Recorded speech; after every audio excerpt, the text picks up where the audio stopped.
Olá fulanos, tudo bem? Nós estamos na playlist de parasitologia e o assunto do vídeo hoje é leishmaniose.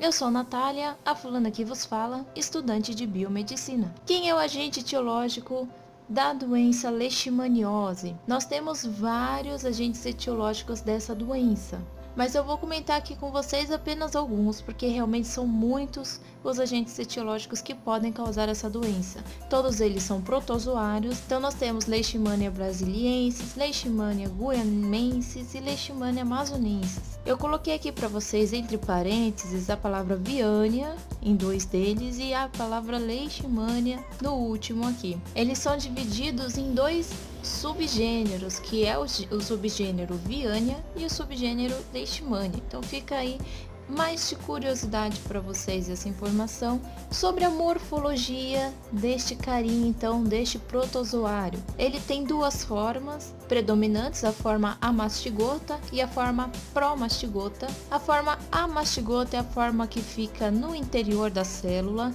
Nós já vamos comentar que tipo celular este protozoário parasita, e a forma promastigota é essa forma aqui que eu coloquei para vocês nessas duas imagens, é a forma flagelada, a forma que se locomove. A forma mastigota então é essa mais arredondadinha, que vocês podem ver também nessa imagem, e a forma promastigota é a forma mais alongada e que possui flagelo. Vale lembrar que este protozoário também possui o cinetoplasto, aquela estrutura que eu comentei com vocês lá em Chagas, ele também vai possuir. E o que é essa estrutura?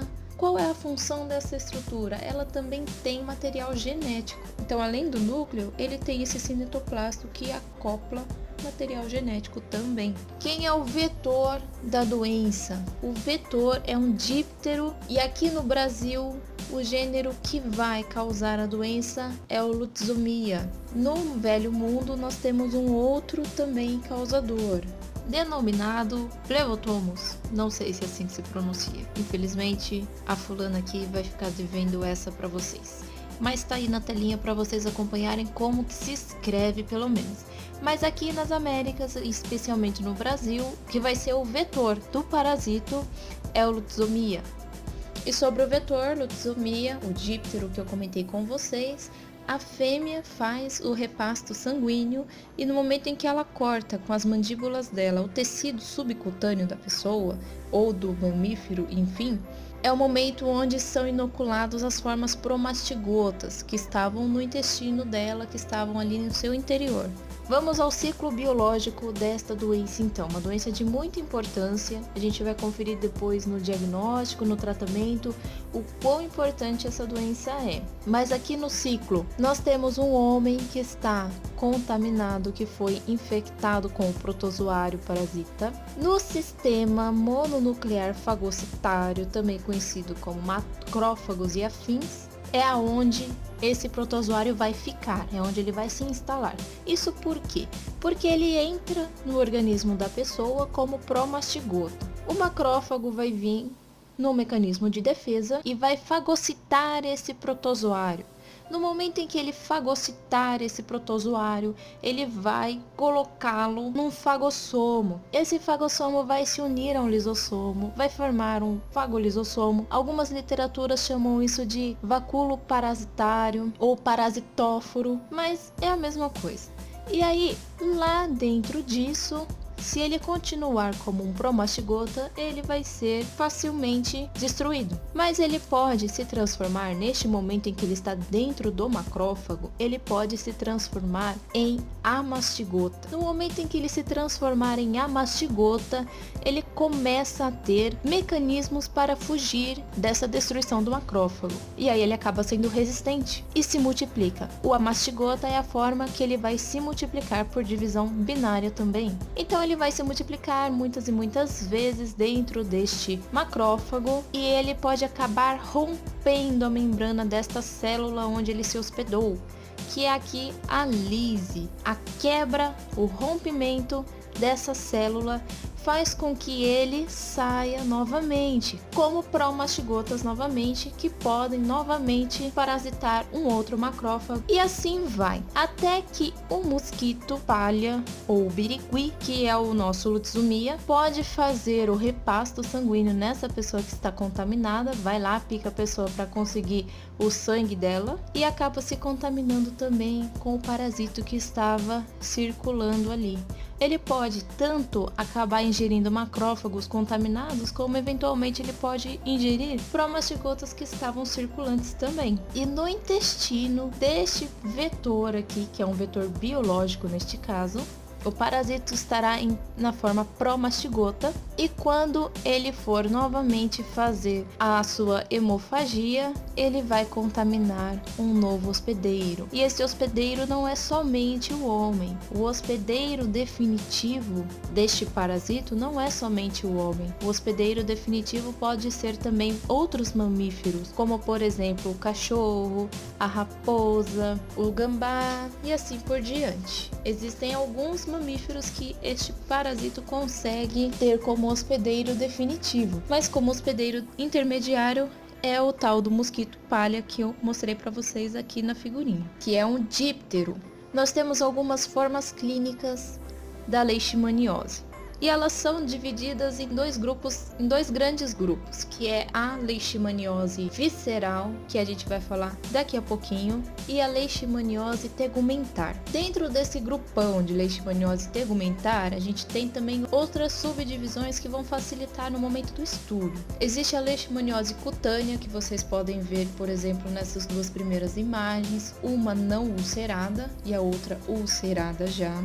Tem a cutâneo mucosa, que ela é muito degenerativa, como vocês podem notar na imagem. Ela é mutilativa, ela acaba atacando sempre a mucosa, a parte de cartilagem do organismo. É muito comum essas lesões serem em nariz, em lábios, por exemplo, aqui nessas imagens vocês podem ver também a situação que fica o paciente. E tem a cutâneo difusa. Então, na pele, de forma difusa, acabará tendo os sinais dessa doença, mas geralmente são lesões não ulceradas quando é na forma difusa. Aqui também tem uma imagem da difusa para vocês acompanhar. E sobre a leishmaniose visceral, algumas coisas mudam aqui. Como eu falei para vocês, não existem só aqueles 3 agentes etiológicos da leishmaniose. Aqui, por exemplo, eu coloquei mais um para vocês. É muito comum o agente etiológico da leishmaniose visceral ser o Leishmania chagas. E o que ele faz? Ele também vai parasitar o sistema mononuclear fagocitário, só que nesse caso tecidual.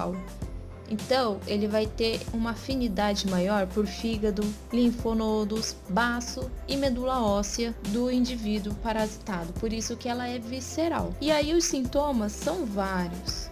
Um deles é hepatosplenomegalia, febre intermitente, então é aquela febre que dá, depois some, depois volta novamente e some. Em pacientes não tratados é muito comum óbito na leishmaniose visceral, ela é muito séria. E a disseminação dessa doença acontece então ou de forma linfática ou hematogênica. Na leishmaniose visceral, outros sintomas que são muito comuns é a anemia, leucopenia, trombocitopenia, então tá tudo com baixa no organismo dessa pessoa. E outros sintomas também, o emagrecimento.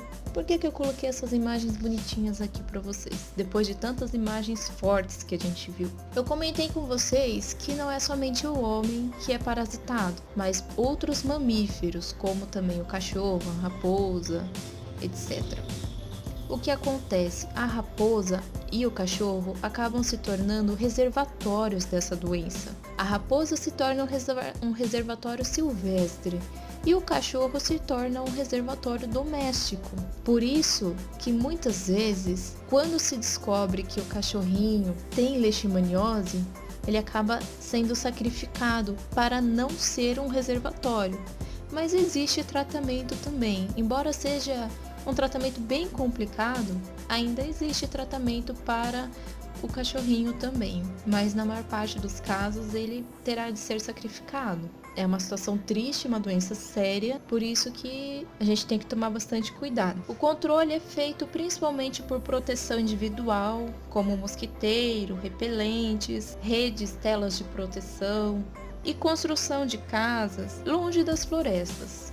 Isso não quer dizer que, por estar longe das florestas, não existe possibilidade de contrair a leishmaniose. Infelizmente existe a possibilidade, mas já diminui o risco. O tratamento também dos doentes e, infelizmente, a eliminação dos reservatórios. O diagnóstico, então, pode ser feito por dois principais meios, né? Não que não existam outros, mas os principais são pesquisa do parasito por biópsia ou por raspagem da ferida para se ver no microscópio se há ou não parasito, e exames imunológicos, que são aí uma grande gama de possibilidades. O tratamento eu colocarei para vocês, então, na descrição do vídeo. Eu vou ficando por aqui, obrigado pela companhia e bora aprender juntos?